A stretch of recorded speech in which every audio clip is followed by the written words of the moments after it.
This is your reality check.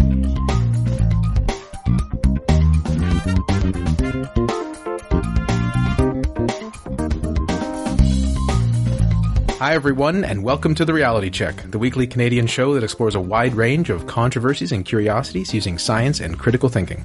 This is the show for September 17th, 2018, and I'm your host, Darren McKee. With me, as usual, are Adam Gardner. What's up, Cuboids? Christina Roach. Hey everyone. And producer Pat. Welcome back, Darren. Thank you. It's nice to be back. Mm-hmm. We have a great show for you today. Christina is going to explore whether Apple is ending music downloads in 2019. Mm-hmm. And then Adam is going to look into whether Sony released fake Michael Jackson songs in a posthumous album. But first, do people have fundamental value differences? And Darren is back.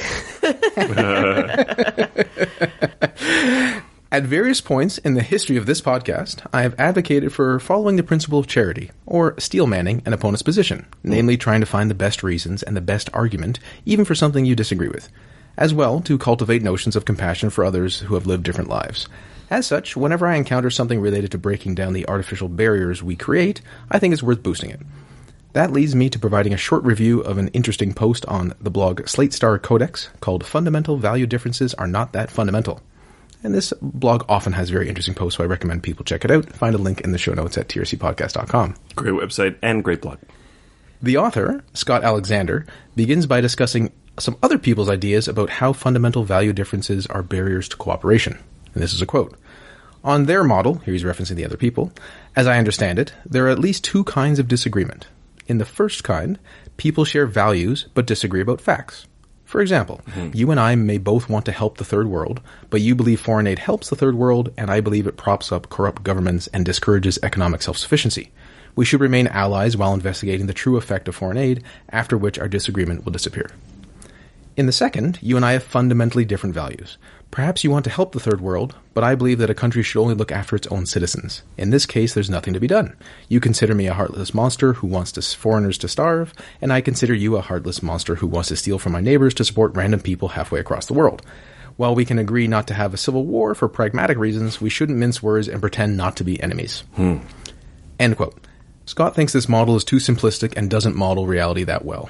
Yes, you can find people on the extremes of many positions, and they may even seem more common because of how the internet works combined with our availability bias. But for the most part, most people exist on a continuum.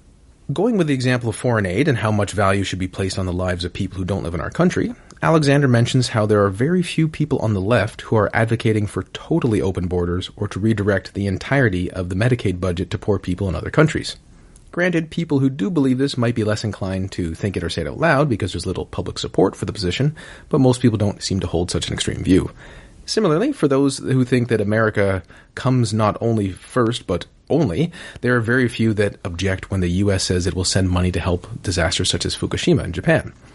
Again, what people say publicly might be different, but most don't seem to hold such beliefs. Further, even if they do hold such beliefs, they are very often difficult to consistently apply. Have you ever tried to be completely consistent applying any principles you have? The complexity of the world quickly shows you how difficult it is, how exceptions seem to be needed, and how many trade-offs for complete consistency aren't worth it or are impossible. Come join effective altruism. Most people don't have fundamentally different views. They just occupy different views on a spectrum. I've long thought that most things are on a continuum, and I think most supposed value differences are the same. This is quoting Slate Star Codex.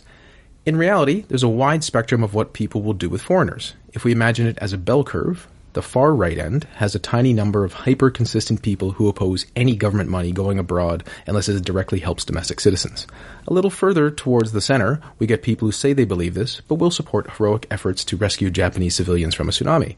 The bulge in the middle is people who want something like the current level of foreign aid as long as it goes to sufficiently photogenic children.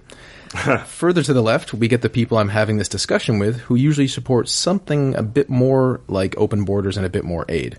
On the far left, we get another handful of hyper-consistent people who think the U.S. government should redirect the Medicaid budget to Africa. Still quoting, if you're at point N, to somewhere, along the bell curve, how far do you have to go before you come to someone with a fundamental value difference from you? How far do you have to go before someone is inherently your enemy, cannot be debated with, and must be crushed in some kind of fight? If the answer is any difference at all, I regret to inform you that the bell curve is continuous. There may not be anyone with the exact same position as you. You could imagine this as long as you keep pressing for details. Unless you're at the very end, it's fairly unlikely. And even at that very end, there's a long tail. Yes, it is. The bell curve never really finishes. Right. So foreign aid budget is a decent example because it is a dollar amount that can go up or down in a nearly continuous manner. Mm-hmm. So you're like, I think there should be more foreign aid. Do we agree on the exact dollar amount? Triple? Yep. Quadruple? Another example is that oh-so-uncontroversial topic of abortion. Many, if not most people involved in the abortion debate think there are fundamental value differences between what they believe and what someone else believes. If you're a pro-choice individual and encounter someone who is against Plan B, which prevents conception from even occurring, it may be hard to avoid that conclusion. But if you think a woman should be able to have an abortion, do you think this should be true in all situations? Up to 3 months isn't so contentious, at least in the peer groups I inhabit. But what about the 5-month mark? 6 months? 7 months? 8 months? 1 week before giving birth? I think this makes many people squirm, if not change their mind outright. For the purposes of reducing tribalism, you know that feeling you get when discussing something morally problematic, like having an abortion at 8.5 months? Try to use that to simulate how other people feel when they're against abortion in most circumstances. Just trying to identify with others and understand where they might be coming from, because most beliefs and so-called arguments or rational arguments are driven by feelings in the first place. Now, to clarify, I'm not saying one shouldn't fight for the values or that every position along the value continuum is equal. I definitely don't think that's the case. But that doesn't mean we can't try to understand why people believe what they believe. And before I ask for the panel's feedback, going meta for a moment, the belief that there are fundamental value differences could itself be a value difference that makes it harder to find common ground. Consequently, before you assume there's a gap too far to bridge, ask more questions about someone else's position, and also ask yourself to see whether you might shift some of your positions based on new information or events. And check out that post at Slate Star Codex. Yeah, I think it's interesting. I think a lot of things are maybe more on a spectrum than people give them credit for, and also a lot of people sort of assume that everyone's beliefs kind of group up towards a left or right. People seem to put centrism into a bad spot these days, and sometimes you see people that fall into what they might self-describe as that, or that other people call them that, and it's almost like it's bad to have anything that's not exactly so towards those polar extremes. And I guess sort of the more you get towards that extreme, the more you think that anyone who's towards the middle is really on the other side, which can be unfortunate. And I understand that there are some topics where a little leeway might seem pretty terrible, and that kind of makes sense. But you kind of want to accept that everyone falls somewhere, and they're not really they're usually not coming at it from a terribly unreasonable place, right? Right. Toronto? But if we take abortion as the example, because you gave it, do you really think that there are a lot of people along a spectrum? Like, my experience suggests that people either are okay with the idea of people having abortions to a certain point in the pregnancy, and then people who are dead set against it. Well, right. So I feel like you added some qualifiers there, Pat. And that's what I'm trying to get at. They're okay with abortion in a certain time window. Mm-hmm. And you could just say, well, in this time window, they feel like the other people who are also against it.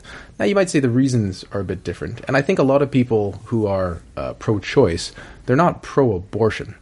They just think it's better the woman has the right to choose and the pragmatic consequences are better. But there's not that many abortions are good people, as far as I can tell. They just think it's the best option given the situation that's occurring. Fair enough, but there is a time frame in which you can have a legal abortion, and there are people who agree with that, and there are people who do not agree with that. We could take capital punishment as another good example.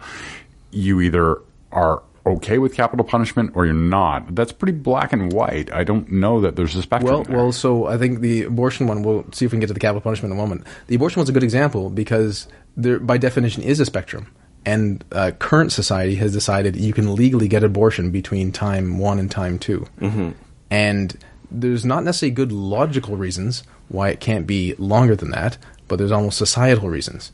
The revulsion that people feel at, say, month 8 is what I'm trying to say is how other people feel all the time. And in that way, you can identify with the person you disagree with, saying like, you know what, I totally get how they feel.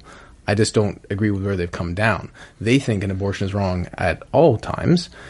Now, even then, people who hold that view, if you say, well, what if the woman was raped? And a lot of them go like, well, okay, maybe in those cases, right? I do wonder what percentage, especially maybe in the States, a more regressive community, and certainly other places on Earth, we know it's definitely very different. There's very different. I was thinking more the Canadian or Western context. So in that sense, I'm not sure there's that many people who are totally against abortion in all cases. Yes, there'd be at least 5-10% of people maybe, but I don't think that's the bulk of people who would say be against abortion or say be against a woman having a right to choose. Honestly, don't think that the time frame factors into that argument very often. Maybe you're suggesting that it should. I think it does factor in, and it factors in so implicitly and obviously, everyone just kind of goes along with it. That's what I'm trying to get at. That pretty much everyone I can even think about talking to thinks an abortion at 8 months is wrong. But if you graphed it in a bell curve here and you said, Yes. at how many months is an abortion okay, I think you would have a lot of people that would be on the never side. So it wouldn't that one in particular wouldn't be about the people who are okay with abortion. But you can't would have an be on the abortion at 8 spectrum. months, so it's largely artificial. Right. You can't legally have you an can't abortion legally at 8 months, have one. so it's Yes, I largely- know, but I mean, people have illegal abortions all the time. Right, but the argument is about legal abortion. Well, the argument was about abortion, technically, right? The argument was about identifying with someone you disagree with. And my point is, if someone thinks an abortion is wrong, most people also think an abortion is wrong. You just got to give them a different time frame. That's my point. Do you guys have a fundamental value difference about this topic? Well, that's what I said. So it could be that Pat doesn't think there's a continuum here, and I do for the most part. Again, this is an empirical question, which, you know, it'd be better if I had some survey data on how many people say in all circumstances, even if the woman's raped, that abortion is wrong, and then how many people say, you know what, all the way up to infanticide, go for it. I think in the people who think abortion is okay at some level, you'll find a spectrum. But I think outside of that spectrum, you're going to find a large group, and it's because it's religiously motivated and there isn't much leeway, it's no all the time. I think that would be a large chunk. Maybe not in Canada, not that huge, but I think there's still going to be a good sized group there. And that's sort of a in or out, right? Sure. So if we talk about capital punishment, there are people who believe that capital punishment is correct, and there are people who think it's wrong. But I think most people would agree that capital punishment by 1 million paper cuts is wrong. But that's not the argument. That's it. Maybe we just disagree on how the thought experiment works. To me, the beauty of thought experiments, I mean, it'd be better if we had some empirical data here, is that you twist the variables for the details. And that's why I said, you're saying it's so preposterous at 8 months because no one would want to do that, nor should we allow them legally. That's what I feel you're saying. And that's my point. No, I'm saying it's not a realistic part of the argument because it's not legal, and so if that's happening, it's completely outside of the argument. Pat, if I make it part of the argument, by definition, therefore it becomes so. You might not think it's as relevant. I meant the current, say, political legal debate, but I'm not talking about a current necessarily political legal debate. I'm trying to talk about identifying with people with whom you disagree. And what I'm trying to say is people who are for pro-choice can't imagine, and so they say, why anyone could be against this, because women should be able to get abortions. And then if you just say, well, what about it this month? They'll say, oh, no, I don't think women should be able to get those abortions. Right? So you're taking a current disagreement among people that is fairly black and white based on what the law provides for and throwing in some variables that might find people a longer continuum. I think you're perhaps, I'm not sure, focusing too much on the present.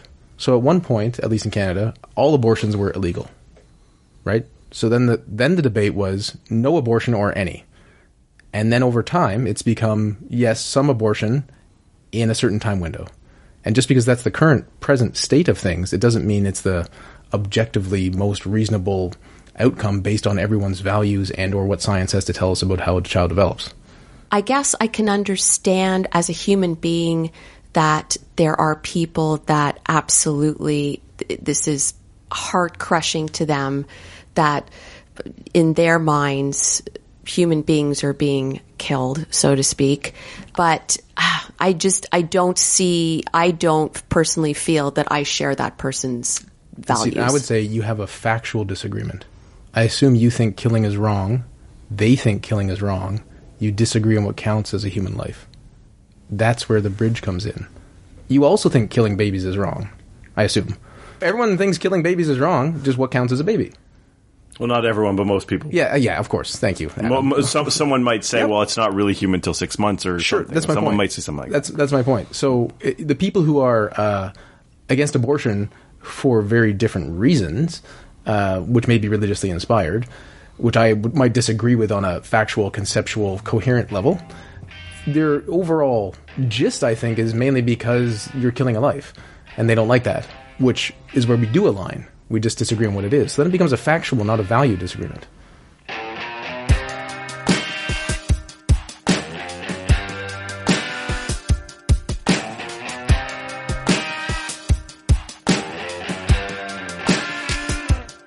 And now for a topic which is probably even more contentious. Is Apple ending music downloads in 2019, Christina? So last week I had brunch with a music industry friend who has a lot of experience on the record label side. And we were having a conversation about music streaming and the decline of retail music sales, yada, yada. Mm-hmm. Now, in the midst of our convo, he dropped this little bombshell. He said iTunes was getting rid of all music downloads next year, as in 2019. Okay, whoa. Insert the sound of a car braking here, which is my brain. You don't really have to insert a car braking here, Pat. I stopped him and said, what do you mean? And he literally meant iTunes was going to end MP3 music downloads. So my knee-jerk reaction, there is no way that can be true. I was imagining the backlash from artists, artist managers, labels. The implications would be significant. Also, if that was true, wouldn't another company like Amazon potentially fill in the gap? Why would you stop digital downloads when consumers are still willing to pay for them?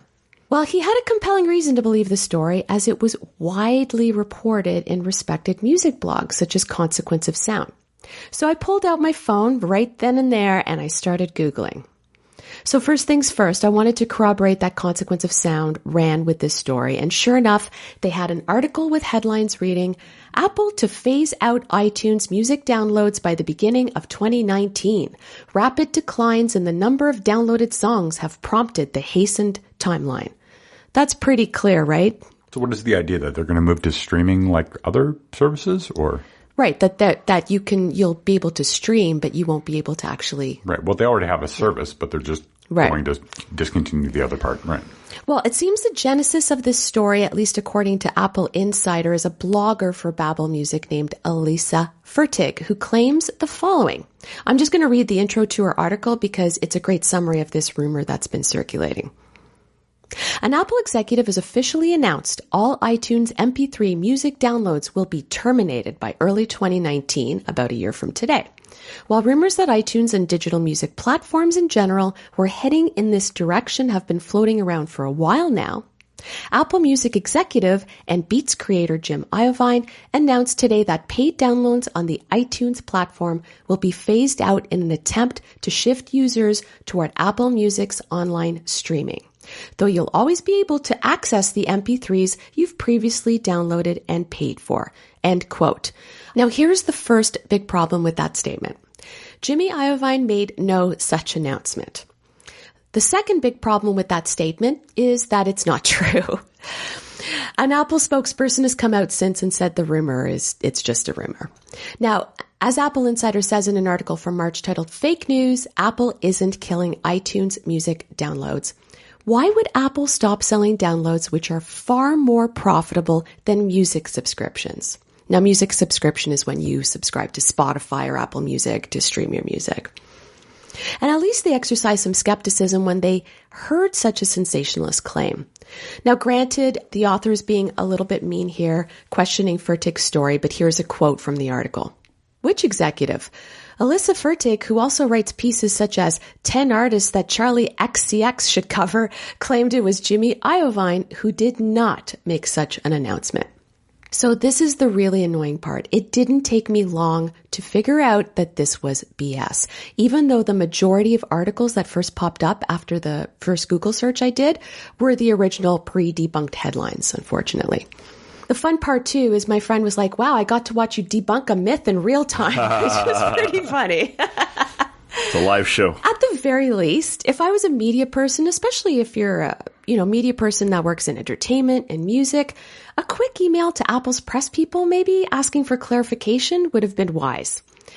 Even easier, just go to Apple's newsroom site, which posts every press release and official announcement from the likes of Iovine. That would give you a little hint that If something this major was announced, it would be there. But that's too slow for the news cycle. Basically, you write up your huge article, and then you send off an email, and then you don't get a response in 5 minutes, and then you write at the bottom, Apple was contacted for comment, but did not immediately return a comment. And then 4 days later, you get a response. You update the article, but it's already been shared a million times, and then no one cares.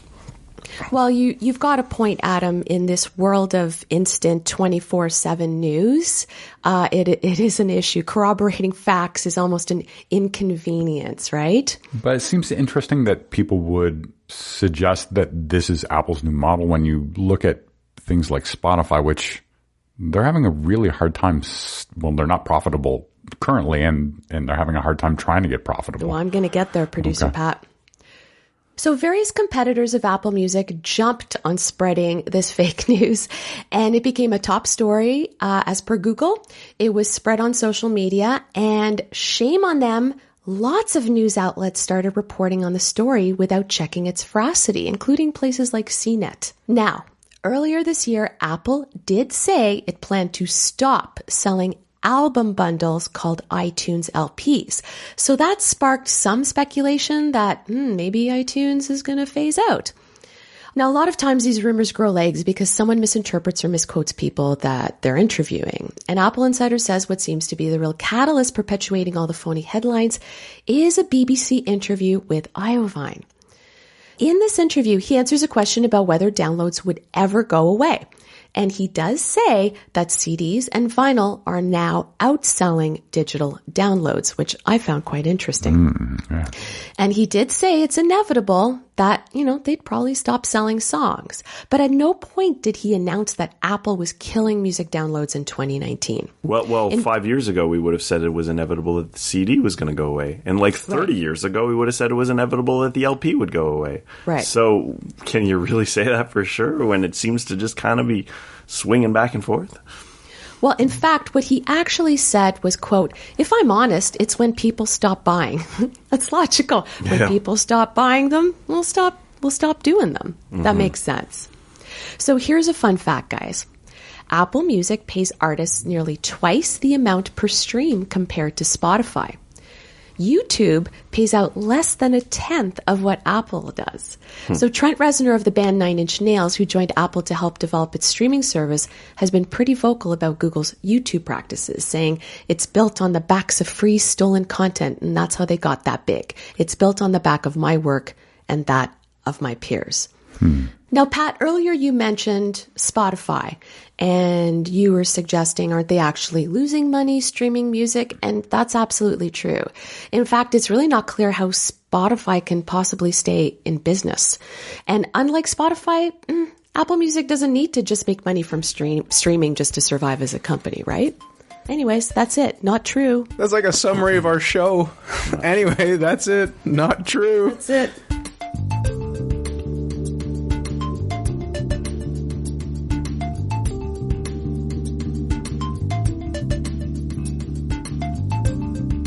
And now to Adam with another musical segment. Adam, did Sony release fake Michael Jackson songs in a posthumous album? Great question, Darren. In December 2010, the album Michael was released by Epic Records and Sony Music Entertainment. This was a posthumous release for Michael Jackson, who died on June 25, 2009. The authenticity of 3 tracks on this album, those being Breaking News, Keep Your Head Up, and Monster, were heavily debated, and, if recent headlines are to be believed, the case is pretty much closed on these, as Sony has admitted to having released fake songs. The truth, as always, is a bit more complicated. Now, many years ago, I did a somewhat similar topic on episode 86, where I examined whether or not Michael Jackson contributed music to Sonic the Hedgehog 3. It's a video game for the Sega Genesis. In that case, it's just one of those things that's hard to prove definitively, but by comparing some of the music in the game to some of his later released tracks, it does seem like some of the work that he did on the game that they said was not incorporated into the video game may have actually made it into the final release. But it's kind of subjective. So, what about these fake Michael Jackson songs? The 3 tracks in question are referred to as the Casio tracks, and they are attributed to Michael Jackson, Eddie Casio, and James Port. These were allegedly recorded in Eddie Casio's basement back in 2007, some 2 years before Michael Jackson's death. Many fans and family members have questioned the authenticity of these tracks, including his mother, Katherine Jackson, his children, Prince and Paris, his brother Randy, his sister LaToya, as well as his nephews TJ, Taj, and Taril, as well as music producer and member of the Black Eyed Peas, will.i.am. So let's listen to a brief clip here, and you guys can tell me if you think this sounds like Michael Jackson. Everybody wanting a piece of Michael Jackson. Reporters stuck in the moves of Michael Jackson. Just when you thought he was done, he comes to give it again. They can put around the world today. He wanna write my... So I'm not an expert. Sounds kind of like Michael Jackson to me, but I don't have an ear for it. What do you guys think? I think it sounds like someone possibly doing an imitation of Michael Jackson. The music and the beat was similar. Now, that said, it's embedded in the segment you're doing on this show, so that's going to maybe change my priors. If this was in the background, maybe lyrically it sounded like he was being too self-referential. Sure. So that also made me think it's not Michael Jackson. So I'm with Darren. It sounds like someone trying to sound like Michael Jackson and doing a really good job, actually. Me too. But there were a couple of lines in there, just when the way he was singing, I was like, because... I don't know, I listened to a lot of Michael Jackson back in my day. Sure, who didn't? Now, prior to the release of Breaking News, Sony Music Group stated that it was confident, based on their extensive research, that the vocals were of Michael Jackson. This is defended by Michael Jackson's estate.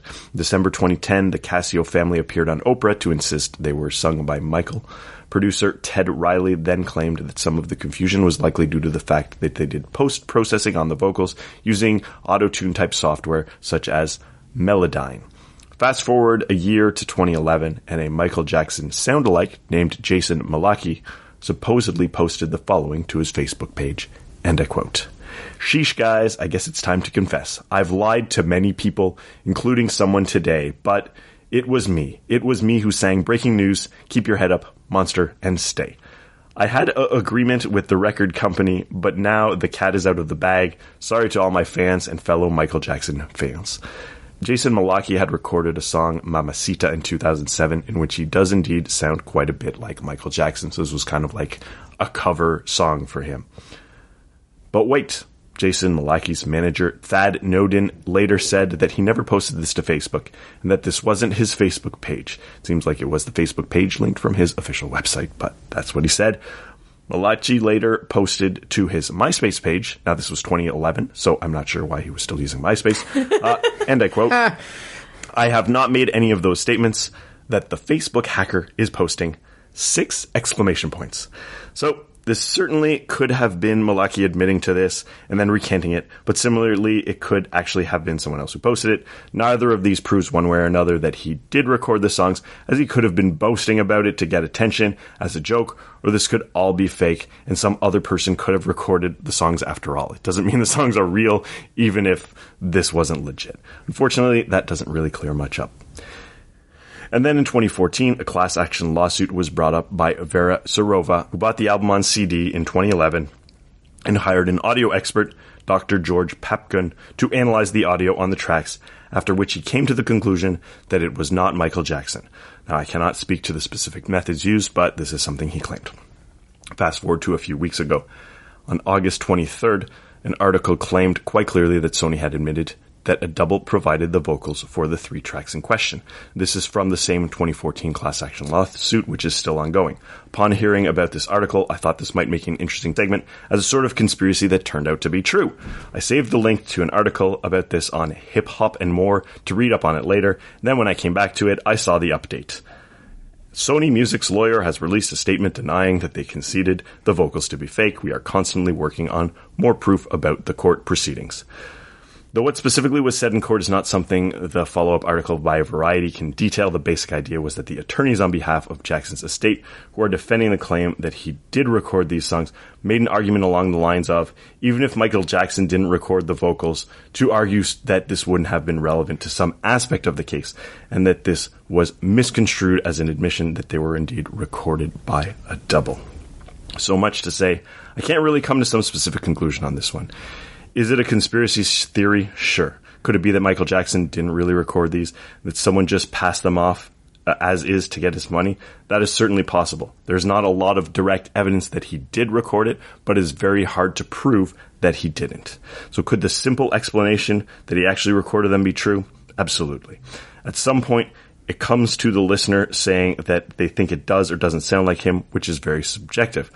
Should these tracks actually be recorded by a double, we don't even know if that would have been Jason Malaki or some other person. Really, we don't have all that much to go on. Short of an admission of guilt by one of the few people who claim to have actually been there for the recordings, a definitive answer is not all that likely to come of this. And even if there's a legal answer, people may still not accept it one way or another.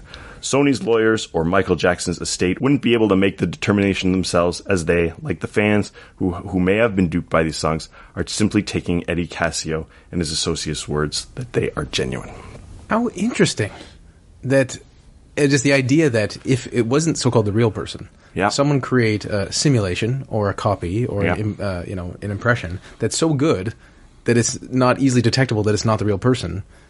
And then it becomes like functionally equivalent, is what I might say. Yeah. And if they get still the accolades, and the fans might enjoy it, and money's coming in, as I said, it may not be entirely relevant whether it was actually him or not, as long as it might sound like him enough such that he should get some of the royalties. Yeah, that is one way of looking at it. Another is people did question it immediately. Could they have questioned it even if it was really him? Maybe. If he really did record this in 2007 and didn't tell anyone about it, is that suspicious enough that people might have questioned it, even if it really was him? Yeah, but the dude had a monkey, right? So then... yeah, so he was a bit of a recluse, so it's really hard to tell.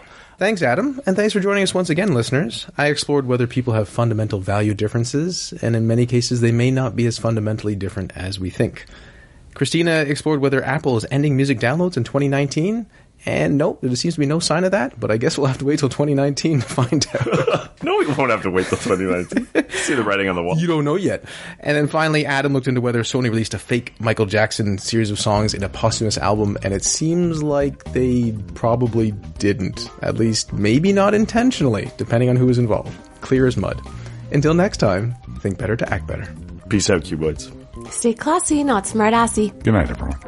For show notes, or to discuss this episode, visit our Facebook page and website at trcpodcast.com. For general inquiries, or to send a topic or parody suggestion, email info@trcpodcast.com. Help support the show by leaving a review on iTunes and liking us on Facebook. Follow us on Twitter at TRC_podcast.